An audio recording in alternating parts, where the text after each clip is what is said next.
The golden lights of Whitmore Palace restaurant sparkled like diamonds, but behind the shine, cruelty hid like a shadow. Amara, the only black waitress on the floor, adjusted her uniform nervously as Clara whispered with a mocking smile. "Remember, Amara, rich people don't like mistakes or messy faces."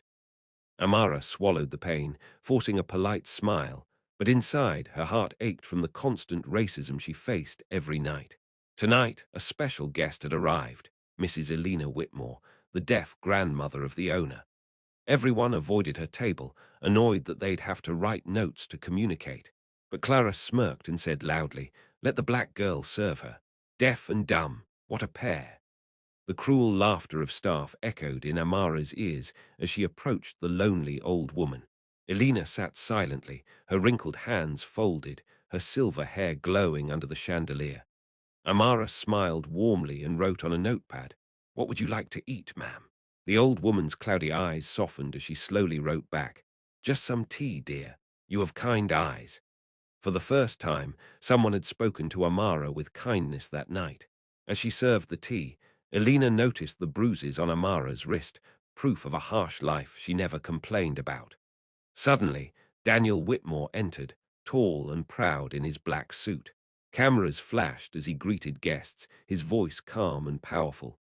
But when his eyes caught Amara serving his grandmother, he frowned sharply. "Clara, why is she serving my grandmother? She's not trained for VIPs." Clara quickly nodded, pretending to agree. "I told her not to, sir, but she insisted." Lies floated in the air like poison. Amara's heart pounded, her dignity crushed again. But before Daniel could say more, Elena raised her trembling hand and wrote something on a notepad, passing it to him. His eyes scanned the note. "This girl reminds me of your mother." Daniel froze. The restaurant fell silent. Cameras lowered. The millionaire's cold eyes softened with confusion and emotion. Who was this poor black waitress, his grandmother, compared to his late mother? Amara bowed her head and whispered, "I'm sorry if I've done wrong, sir." Daniel didn't answer, but his grandmother smiled faintly, touching Amara's hand with warmth. A tear rolled down Elena's cheek as she signed slowly, "Kindness doesn't need sound." That night, as Amara left the restaurant under the cold London rain, she didn't know that this small act of kindness would uncover a secret buried for decades. A secret that would shock the entire Whitmore family and the world. Rain poured endlessly over London as Amara walked home that night, her uniform soaked but her mind restless. The deaf grandmother's gentle words replayed in her heart like a melody she couldn't forget. "This girl reminds me of your mother." What did that mean? Why had the richest man in the city looked so shaken? The next morning, Amara returned to the restaurant early, only to find Clara waiting with a cruel grin. "You think you impressed them, huh?" Clara sneered. "Daniel's already asked for your file. Guess he's checking what kind of street girl you really are." The words cut deep, but Amara stayed silent. She had learned that silence was stronger than anger. Hours later, Daniel entered again, serious and quiet, holding a small old photo in his hand. His grandmother, Elena, sat beside him in her wheelchair, her eyes filled with secrets. "Amara," Daniel began coldly, "did your mother ever work in this city?" Amara blinked, confused. "She worked as a maid years ago, sir."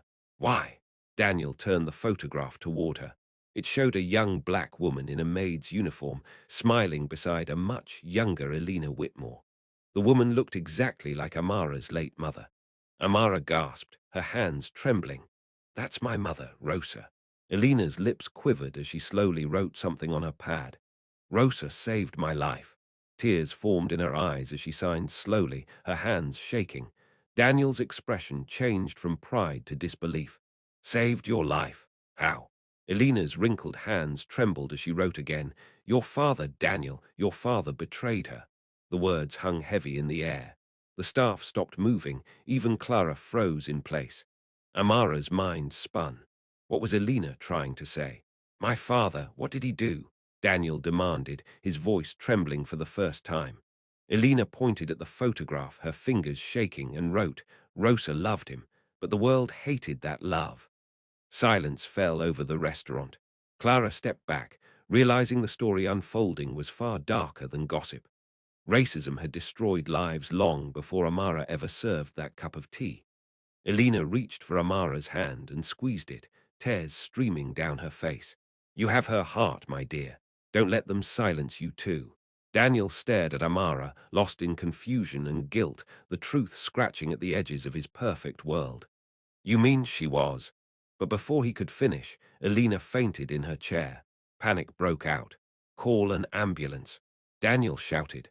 As doctors rushed in, Amara held Elena's fragile hand, whispering through her tears, Please, ma'am, don't leave before you tell me everything.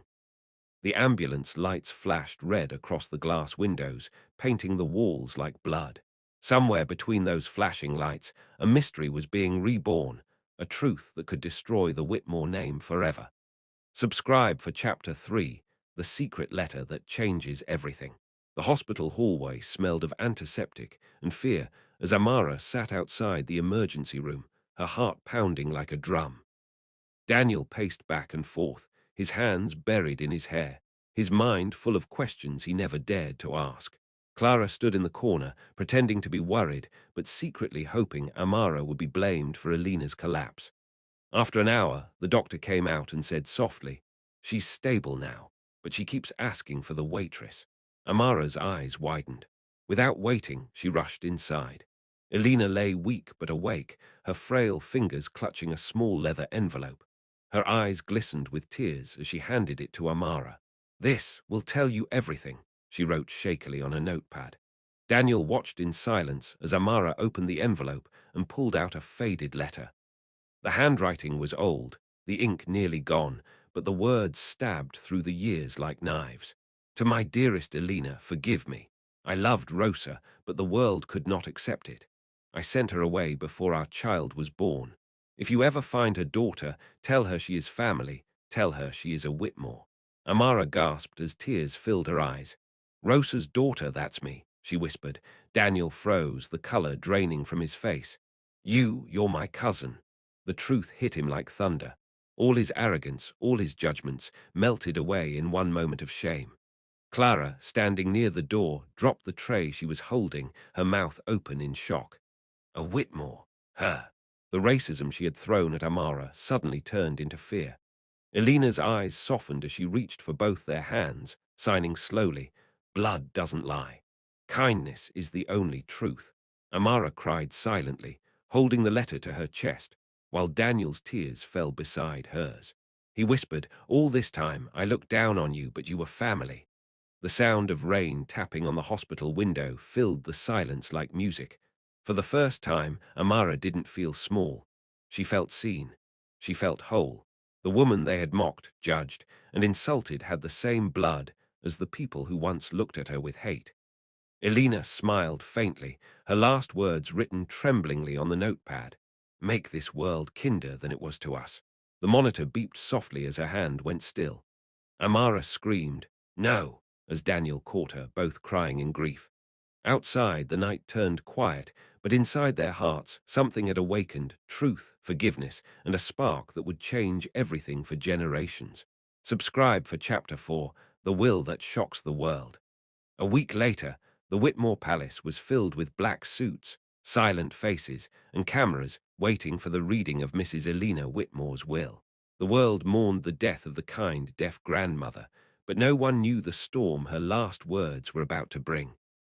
Amara sat quietly in the corner, still dressed in her simple waitress uniform, her hands shaking. Daniel sat beside her, no longer the proud millionaire, but a man humbled by truth. Clara moved nervously in the back, whispering to others, She doesn't belong here. She's just a servant.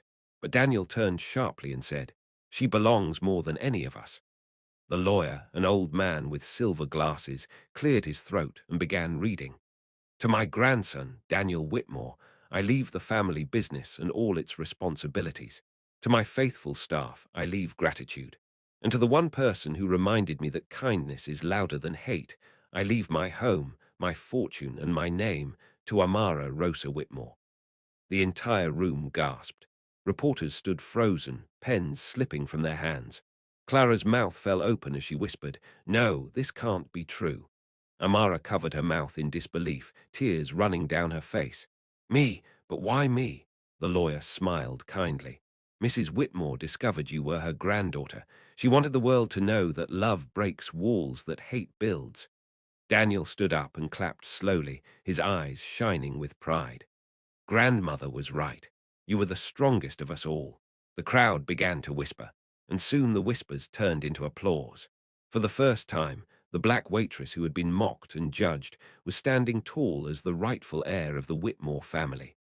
Clara looked down, her face red with guilt, unable to meet Amara's eyes.